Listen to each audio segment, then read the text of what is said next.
As we try and figure out what Daniel Levy possibly could have done to miss out on Antonio Conte, reports are tonight suggesting that Spurs are back in the mix for Mauricio Pochettino and Erik ten Hag as odds begin to shorten on a whole host of managers, which we will discuss very, very shortly. Look, we're going to talk a little bit about how we missed out on Antonio Conte as well, because that is the question everybody wants to know the answer to right now, and it's one that it's very difficult to find the answer to. But we're going to discuss that, all the reports that are coming out about why Conte and Spurs eventually decided not to put pen to paper, and we'll talk about those links. Before I do get into that, if you are new to the channel, make sure to hit that subscribe button down below to get more managerial updates as Tottenham continue their pursuit of a manager, and as well we'll be getting more of the Tottenham Hotspur Transfer Talk series all throughout the transfer window if we have a manager by then, which at the moment I wouldn't be too sure on.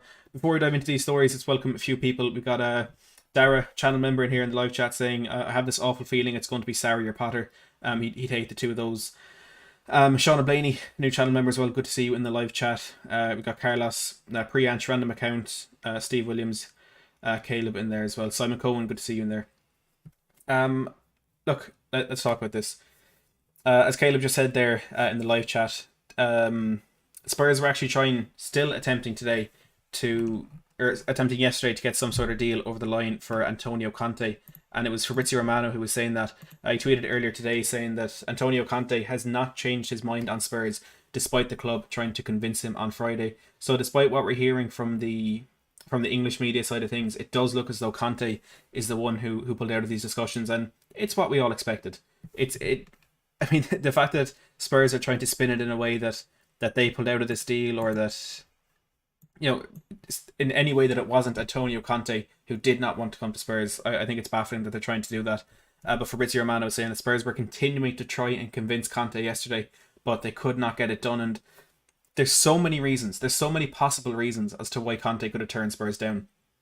And a lot of these were coming up as potential errors and little kind of hiccups in the negotiations throughout the last 3 or 4 days, as it was looking increasingly likely that Conte would be the new Spurs manager. The first one of those is the staff members. And if this is a reason why Spurs missed out on one of the best managers in the world, it is absolutely heartbreaking. Just to see what Fabrizio Romano said on this one. He said Antonio Conte wanted to bring more than 4 staff members to Tottenham. Spurs reluctant on this point. Salary proposal difference around €3 million. Investments and project to win as soon as possible. Another issue. That's why talks with Conte have stalled. No agreement. So the first one there, the staff members. The very fact that Daniel Levy could be in talks with Antonio Conte, who's just won the Serie A, his 5th title in 7 seasons in top flight management, and he's refusing to allow him to bring the staff that have worked just as hard as him. And from what Conte has been saying and what kind of his parties have been saying in these negotiations, the people who have made Antonio Conte be the manager that he is and has helped him to that success, the very fact that Daniel Levy, it was non-negotiable for him that he could bring more than 4 staff members. It is an absolute farce. And Alistair Gold's video on YouTube very late last night summarised this entire situation. This man, who is the most hardworking, most incredible journalist we're so lucky to have for our club, that he was sitting there broken and unable to keep his fan side of things out of it. He was unable to be unbiased, as he always is, and as he always is so professional, calling it an utter mess, which is exactly what it was. And the words that Alistair Gold used on Thursday night was, barring a disaster, Conte will be the next manager of Spurs. And the way he said it was, there was a disaster. Just so happens that disaster was Tottenham Hotspur. And they've completely messed up these negotiations. The second bit is the salary, about €3 million in the difference between what Conte wanted and what Spurs are willing to offer. And that's another thing we've been hearing all week. And it seems as though Spurs went into these negotiations expecting Antonio Conte to kind of budge, or to be open to basically what Spurs were saying. It's like, here, you're getting a job, take this and just do what we tell you. Conte is the last manager who's going to do that. And I've seen a lot of people praising Conte on Twitter and across social media, which is fully deserved, because he did what Jose Mourinho was not willing to do. And it was turning down the money, even though he knew he was going into a very, very poor working environment. Conte was able to turn that down. And it's the best thing for Conte. Yeah, we have to say, as Spurs fans, he really did dodge a bullet here. He absolutely dodged a bullet, and you have to praise him for that. And look, all those other reasons with transfers and all that, why he didn't want to come. And look, the very fact that Spurs went into these negotiations and after 3 days, after 4 days, after a week, whatever it was, they then stumbled into this point of, well, we're actually not going to have as much for transfers as you want. How can you go into negotiations with a manager like Conte and not expect him to want a lot of money to build a team?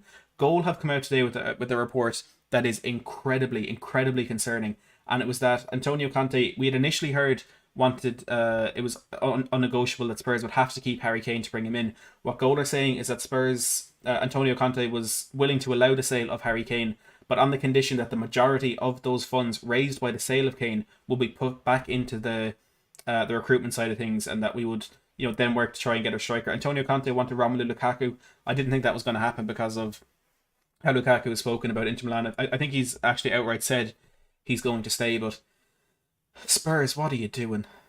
We had this in our hands. We had him, there's all this talk of Real Madrid. What I understand is that he actually had turned down Real Madrid before coming into negotiations with Spurs.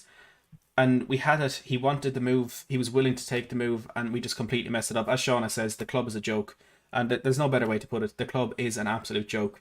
Look, let's take a look at the reports that are coming out today, and it was Dan Kilpatrick from the Evening Standard who said, I think it was last night, that Spurs could potentially go back in for Mauricio Pochettino. Now the situation there remains exactly the same as it was before the Antonio Conte debacle.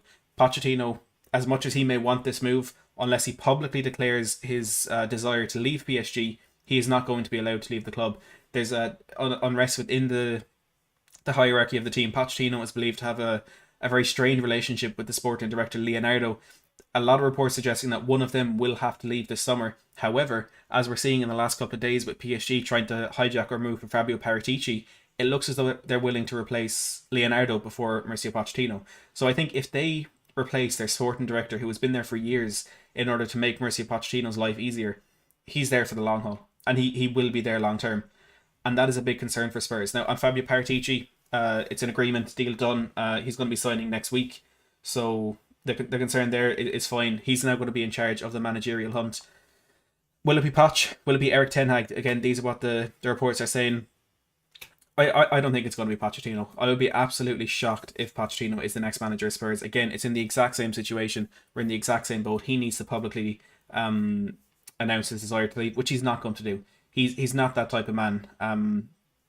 Again, Alistair Gold put it perfectly last night. He's not the type of man who's going to do that.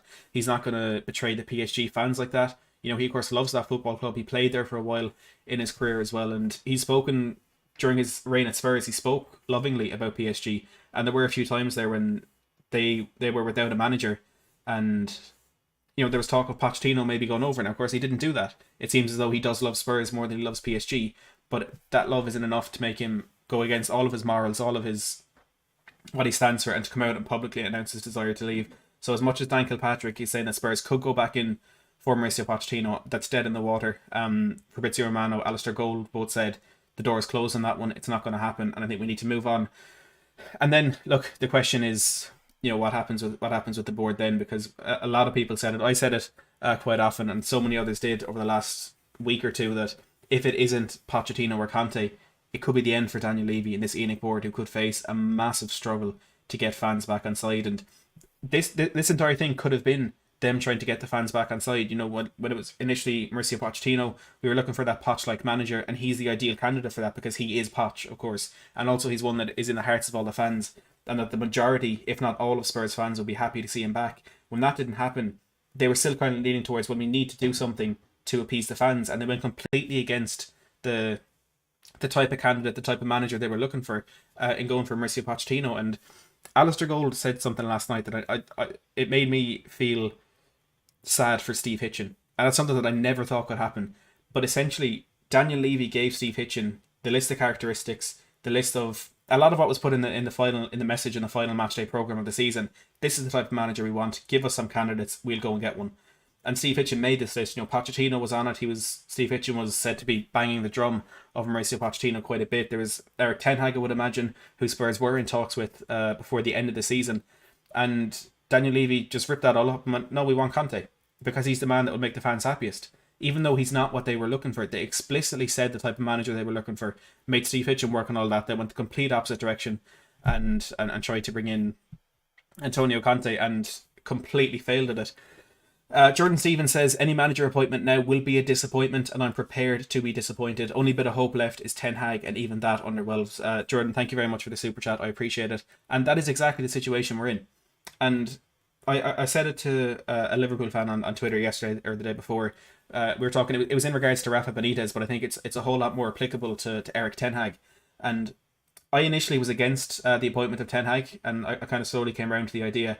Killian Kenny, good to see you in the live chat. And, I kind of started to realise, well, he will be a good appointment for Spurs. And if 2.5-3 weeks ago, if we had appointed Erik Ten Hag, I would have been happy. I would have been excited. I would have been looking forward to next season. But since we've almost been promised one of Mauricio Pochettino or Antonio Conte, a deal that I would have absolutely loved to have seen is now a major disappointment. And the best way I can put that is Daniel Levy is his own worst enemy. Lo Celso would have been a fantastic signing, but it's underwhelming when you think you're going to get one of Bruno Fernandes, Paulo Dybala, or Philippe Coutinho. Some of the signings we've made are very good signings, but seem a whole lot more disappointing when you've been promised and you've been teased with the upper echelon of player and the upper echelon of manager, and then all of a sudden you're left disappointed with something that should not be disappointing. And that is where Daniel Levy is his own worst enemy. Paul Markey here with the €5 super chat as well. Paul, thank you very much for that. Poch would want to transfer war chest, which isn't there, so he won't take the job either. The bells are starting to toll for Daniel Levy. And that's a point I did want to bring up tonight. And Paul, thank you for reminding me of it, because it would have completely slipped my mind. Transfers and the transfer budget, transfer, war chest, whatever it is, whatever you want to call it, that Antonio Conte would have been demanding from Spurs, that Spurs did not want to give him, that is ultimately cost or chances of getting him. Whatever manager comes into Spurs, whether it's Erik Ten Hag, Mauricio Pochettino, Graham Potter, Roberto Martinez, whoever it is, they're going to need a lot of money to turn this around. So why not give that money to someone who has been proven that when he's given money, he can win, along with Fabio Paratici up as the new sporting director. It was such a good opportunity for Spurs, and if they think they're going to save money by going with a different direction, they've got a completely different thing coming. Because any manager that comes into this absolute mess of a football club is going to need money to turn it around. They're going to need their transfer ideals in terms of sales and purchases completely backed, both financially and in terms of, going with the players that want to be sold and whatnot. It looked as though that was going to happen. Dan Kilpatrick said a couple of days ago that Spurs were already working to sell players that Antonio Conte didn't want. And, Shauna. Shauna, another £100 super chat. Shauna, you are absolutely crazy. Thank you so much for that. I honestly, I don't even know what to say at this stage. You're such a fantastic supporter of this channel. I really do appreciate it. Shauna with another £100 says, never been so down about Spurs. Who would want to take the job now? They know they aren't going to be back, so what's the point? Again, thank you so much for that, Shauna. But on the question, that is it. Who would want to take the job now? You look at Antonio Conte, who's a manager who says he likes a challenge, who likes to, I think, quote, put himself into uncomfortable situations. If he is turning this job down, if Erik Ten Hag, whether he turned Spurs down or Spurs turned him down, whatever it is, this is no longer a desirable job for any manager. And it wasn't desirable 6 weeks ago when Jose was sacked. But with every development in this, every single bit of news that we hear, it gets less and less desirable. And I think whatever manager we're going to get in is going to be one that the board is settling for, and also one that it may be a job that manager is settling for as well. Similar in the kind of Carlo Ancelotti going to Everton, from what it's turned out to be, it was just a stepping stone for him, and that is what I fear this Spurs job. That's what the Spurs job could become. And exactly, they know they're not going to be backed. So unless a manager really, really wants an insane challenge, this is not a job that anyone would want.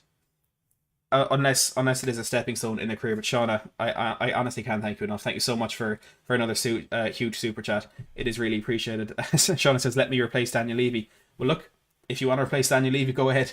Go ahead. We'll definitely all welcome that. We do have over 400 people in the live chat. Please do smash that like button if you are enjoying this video. Let's get to 100 as quickly as we can. And make sure to subscribe as well if you haven't already, to get more updates on Tottenham's managerial pursuit and the Tottenham Hotspur Transfer Talk series coming back this summer. But look, let's talk about Ten Hag. He was one of the first managers that Spurs went into talks with, again, before the season ended, as they looked to replace Jose Mourinho, before Pochettino and Conte were ever even mentioned. We were in talks, and a lot of Spurs fans were excited about it. At the time, I was a bit skeptical, but like I said, I've kind of come around to the idea ever since. That is a route that Tottenham could very well go down now, and from what I've heard, it is a route that Tottenham are very likely to go down. They're gonna. It is looking at the moment more like Ten Hag than than Pochettino. And again, from what I've heard, Spurs are really going to push for this one, and they're really going to try and make Erik Ten Hag the new manager. Now, a lot of people will have their concerns over the news earlier in the summer with him signing getting that new contract at Ajax. However, what that was is a clause within the contract on PSG's side or on Ajax's side that they activated that kind of automatically extended the contract by a further year. Ten Hag did not sign anything. He did not have any say in the matter. It was a pre-agreed clause that Ajax activated, similar to Pochettino's deal at PSG, where it's because they qualified for the Champions League. He had an extra year put onto him. That's why he's now contracted there until 2023. But Ten Hag is the best of the rest for Spurs. He's the next best option for me, and in the odds at the moment, he is second favourite behind Mauricio Pochettino, which again just simply is not going to happen now. And there are concerns about Ten Hag. There absolutely is. Whatever manager we get in now, there will be concerns and there will be doubters, and that'll be entirely justified. I kind of had similar doubts earlier in the year, and people were talking about the quality of football that Erik Ten Hag played at Ajax, the way he played, the way he brought youth players through, and it's a concern that I still have. That is not entirely down to Erik Ten Hag, and he does not deserve the entire credit for that, because it's the philosophy and everything that's been instilled at Ajax throughout the last couple of decades that he is just building on. Jordan here with another £5. Thank you very much for that, Jordan.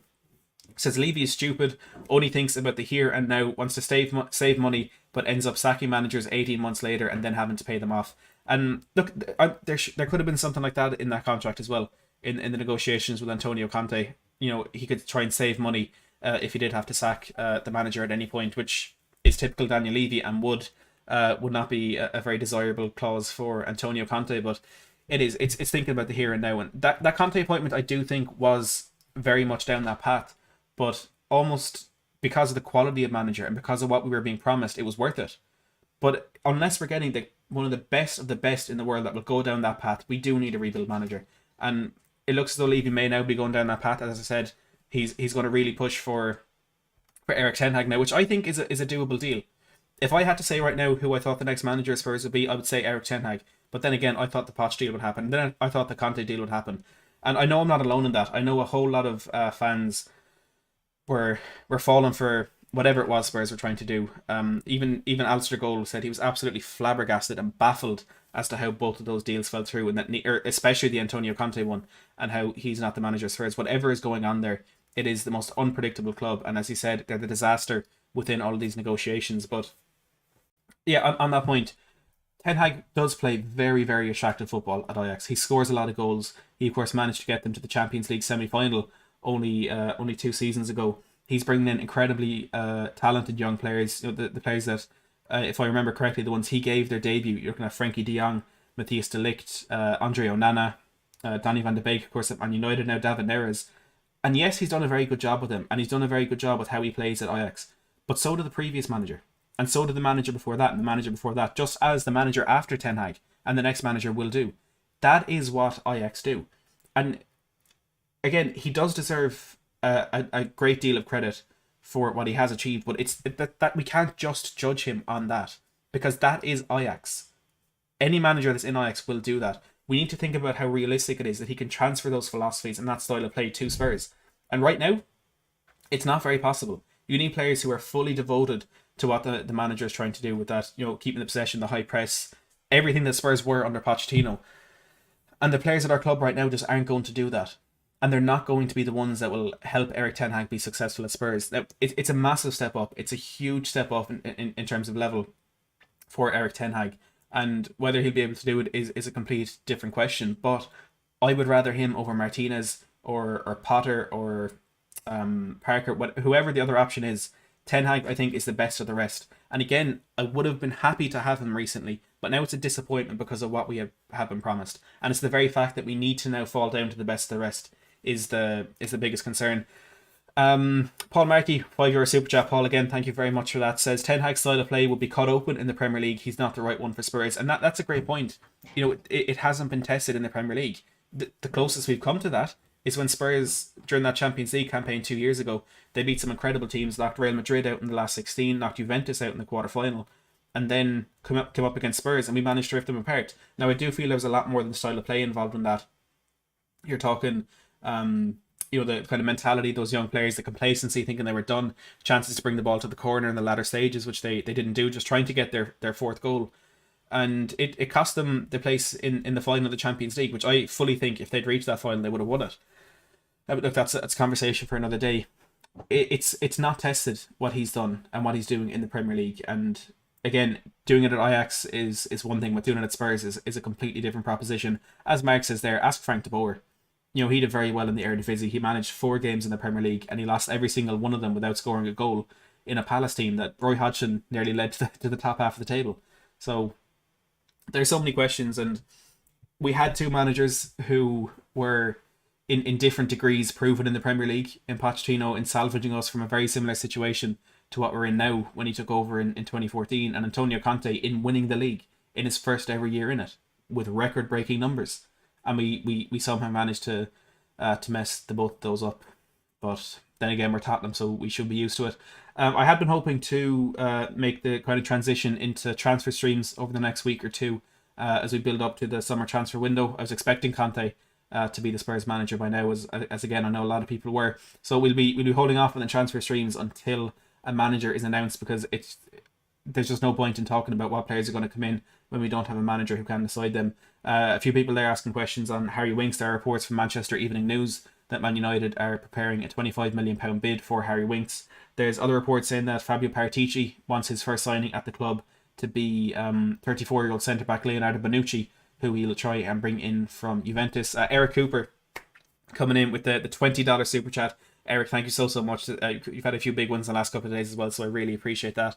Says, any chance Levy gets an epiphany and comes to his senses and repairs deal and persuades Conte to sign with Spurs? I absolutely wish that could happen. It would be my dream right now for that to happen.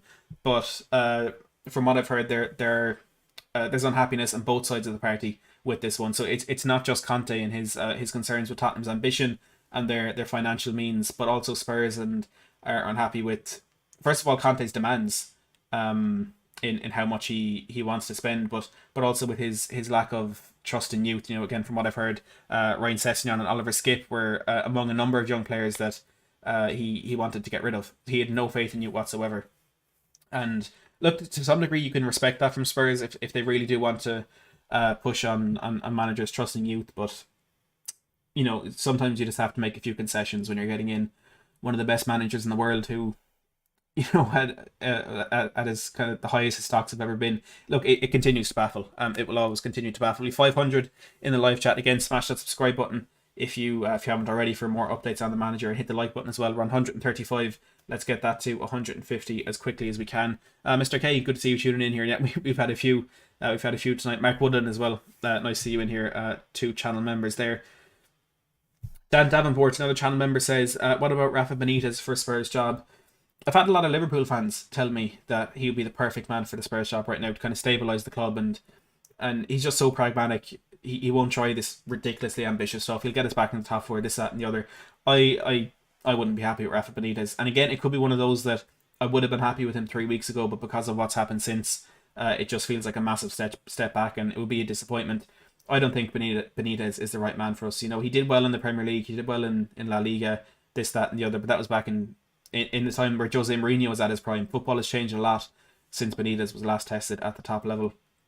He's had recent jobs in Newcastle. He was over in the Chinese Super League as well for a bit. So I wouldn't get too excited about Rafa Benitez. But on that, I don't think it's a particularly realistic or possible deal either. I'm optimistically scrolling through Twitter here to see what's happening. There's Mirror Football tonight are reporting that Roberto Martinez has held talks with Tottenham over their current head coach vacancy. However, the Spaniard is not willing to host further talks until after the European Championship, and that could be the one thing that saves us from Martinez if that is a path that Spurs are willing to go down. We simply cannot wait till after the Euros. It is impossible for Spurs to wait till after the Euros to get their new manager. But Yeah, I don't think Martinez will be anywhere near the dugout at Tottenham next season. Football.London writing about Erik Ten Hag in the last 15 minutes. Tom Clark, the West Ham writer, Erik Ten Hag has already outlined his Tottenham stance as next manager hunt takes another twist. He says Tottenham are reportedly turning their attention to Ajax manager Erik Ten Hag following the breakdown in negotiations with former Chelsea boss Antonio Conte. Ten Hag was among the original candidates Spurs were considering following the sacking of Jose Mourinho in April, only for Ajax to trigger a contract extension clause in the Dutchman's deal in April. The option taken up by Ajax extended the manager's deal until the summer of 2023, but that may not be enough to tie the 51-year-old to the club. Ten Hag dropped a hint after signing the Ajax deal when he spoke about rumours surrounding his future and a potential move to Spurs. He said, "I know who I'm working with, I know what the ideas are, I know what goals we have, I'm happy here. I'm busy with where I'm at, that's at Ajax, that's where my head and heart are at. You know what it's like you know what it is like with outside of football rumor. It tells you that we're doing good work at Ajax.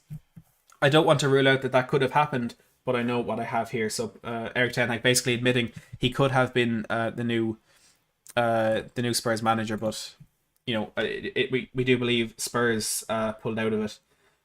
Pulled out of talks there because they weren't convinced by Ten Hag's philosophies and projects and all that. Mark Woodland says, "I've heard that Paratici could go for the Atalanta manager," and he's one that the Spurs were interested in a couple of weeks ago, Giampieri Gasparini. I have a video up on my channel about him. It's only a short one, but yeah, he's a potential candidate, and the general feeling is that Paratici, now that he is in charge of this managerial hunt, he could go down the route of trying to bring in an Italian manager. And just before I do forget, Alistair Gold in his YouTube video last night, which I highly recommend everybody goes to watch, because it is 20 minutes of absolute just hitting the nail on the head what he's saying about Spurs right now. But he said it is unlikely that Paratici could bring in Erik Ten Hag, but look, unlikely is the thing that Spurs would do, to be honest. That's the one we pull off somehow. But yeah, look, we're gonna wrap it up there. To the 540 of you left in the live chat, hit that like button on your way out. Let's see if we can get that up to 200, and do make sure to subscribe if you are new. We passed 7k last week, and then we passed 8k this week. The numbers have been absolutely crazy. Excuse me. I really do appreciate all the support in the channel. It is absolutely mad. We're trying to get to 10k before the season starts, so any support on that would be greatly appreciated. Let me know in the live chat, in the comments down below, your feelings on this entire situation, how Spurs have managed to mess this up, and all that stuff as well. David Harris, the Irish Hotspur, is going live in about 8 minutes, so do make sure to head over there to join in on that stream, and it's bound to be a very, very good one with some fantastic guests on there as well. You might even see me in the live chat. To Shauna Blaney for another ridiculous super chat. Thank you very, very much for that, and thank you to Eric, Jordan and Mark, and anyone else who came in the super chat as well. It is appreciated. But we are going to wrap it up there. We're going to leave it for now. As always, thanks for watching.